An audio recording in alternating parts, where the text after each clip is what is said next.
Habari wadau wa soka. Mimi nikiwa kama mdau wa soka, napenda kuzungumzia swala ambalo limetokea kwenye mechi ya fainali ya AFCON msimu wa 2026 ambapo tumeenda kuona fainali ilikuwa inachezewa Morocco, na watu ambao wamefanikiwa, timu ambazo zimefanikiwa kuingia fainali alikuwa ni Morocco ambao ni waandaaji wa michuano hiyo, na pia Senegali wamefanikiwa kutinga hatua ya fainali.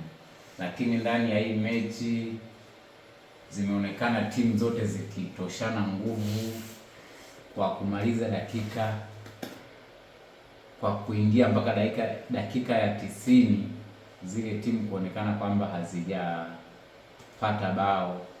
Lakini kuna tafrani ambayo ilijitokeza kwenye hii mechi ambapo hii tafrani imezua mzozo mkubwa sana kwa sababu ya sintofahamu zilizotokea baina ya wachezaji wa Morocco na wachezaji wa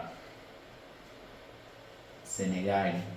Hiyo ilisababisha kwa sababu Morocco, kwa ambacho walikuwa na kilaumu Senegali ni kwamba Morocco walibebwa au walikuwa wanapendelewa na marefari, kwa sababu inaonekana kuna scenario ilitokea. Kuna mchezaji wa Morocco ambaye anafahamika kwa jina la Ibrahim Diaz, ambaye ukiangalia kwenye hii michuano ndio top scorer wa mashindano akiwa na magoli 5. Anafikia kusema kwamba refa ilitokea sitofahamu kwamba amesukuma, amechezewa faulo ikiwa ni ndani ya box la 18, na refa akalazimishwa akaamuliwa aende kwenye VAR cheki kuangalia kama ni madhambi yamefanyika ama sio madhambi, na bahati mbaya muamuzi akarudi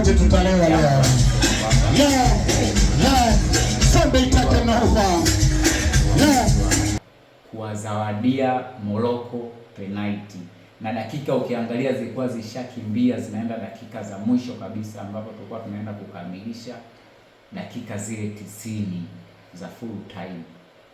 Hivyo sintofahamu ilitokea baada ya wachezaji wa Senegali kuona kama vile wanaonewa, hiyo sio haki, na kwa sababu na wenyewe walipata, ilitokea scenario kama hiyo na wenyewe walipata goli, lakini refari akapuuliza kwamba kuna madhambi yalitokea kwa upande wa Morocco, hivyo hakuweza kuruhusu goli lile la Senegali likubaliwe. Hivyo sasa Senegali walichokiona, wakaanza kuhamasishana, ikiwemo na kocha wao wa Senegali Papi Thiaw, ambaye alikuwa mstari wa mbele kuhamasisha wachezaji wenzake, wachezaji wa timu yake watoke uwanjani. Ilivyotokea ile sintofahamu, mchezaji pekee wa Senegali ambaye anaitwa Sadio Mane ndio alichukua jukumu la kuirudisha na kuhamasisha wachezaji wenzake wote warudi uwanjani.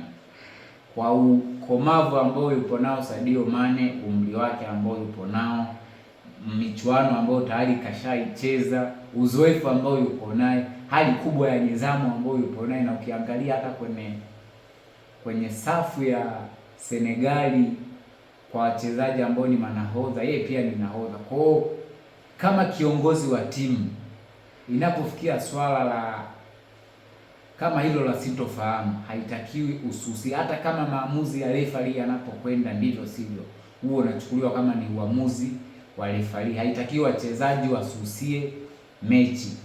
Kwa hiyo Sadio Mane amefanya zoezi kubwa sana la kuhamasisha, hata wachezaji wote walivyotoka uwanjani, wakiwemo kina Diouf ambao ndio walionekana kwamba amecheza madhambi, walitoka kwenda kwenye vyumba vya kubadilishia nguo, lakini ilitokea sitofahamu. Lakini Sadio Mane amefanya kazi kubwa sana, yeye mpaka wenzake wanatoka wanaenda kubadilishia, maana yeye alibaki uwanjani na kuanza kuhamasisha, kuanza kuongea na marefari.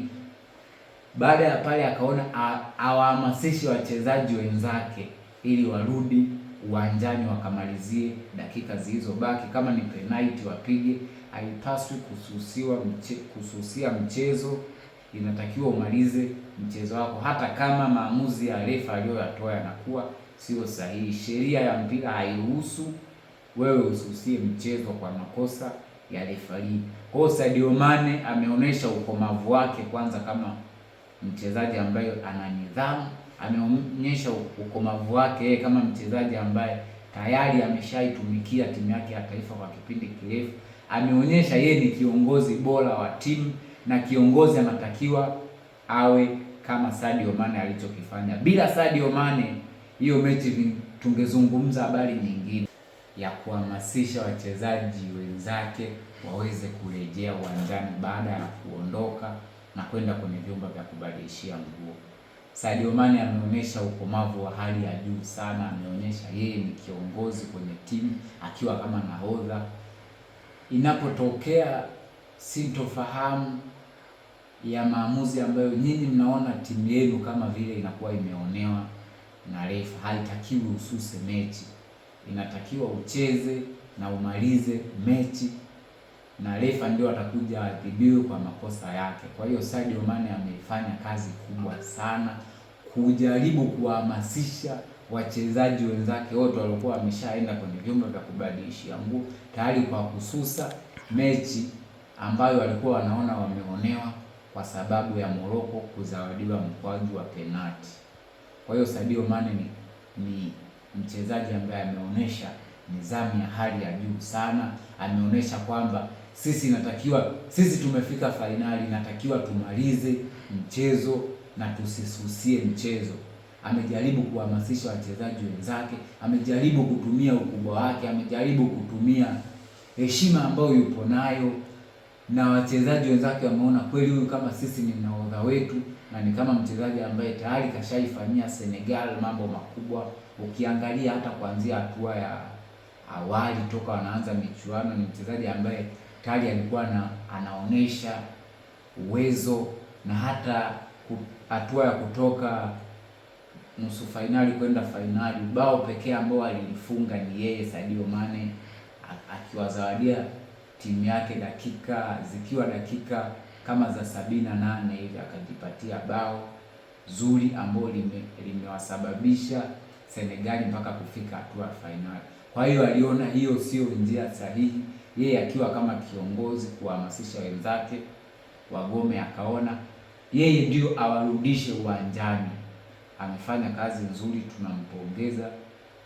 Kama asingefanya hivyo, pengine leo tulikuwa tunazungumzia habari nyingine, na Morocco huenda sheria za kimpira zingeamua Morocco azawadiwe point au azawadiwe ushindi kwa timu kutoka uwanjani bila maamuzi ya refa, na pengine huenda Senegali wangepewa adhabu za kimpira kama ambavyo zingeendelea, labda kufungiwa ndani ya miaka kadhaa, na wachezaji ambao wangebainika wamehamasisha mgomo. Kwa hiyo Sadio Mane ukifuatilia ni mchezaji ambaye amehamasisha wachezaji watumie hekima, nidhamu na busara ya hali ya juu sana kumalizia dakika ambazo zilikuwa zimesalia za full time, ambazo ni dakika 90 za mchezo, ili kama watapiga penalti wakubali, lakini wasisuse mchezo, wasigome kuingia uwanjani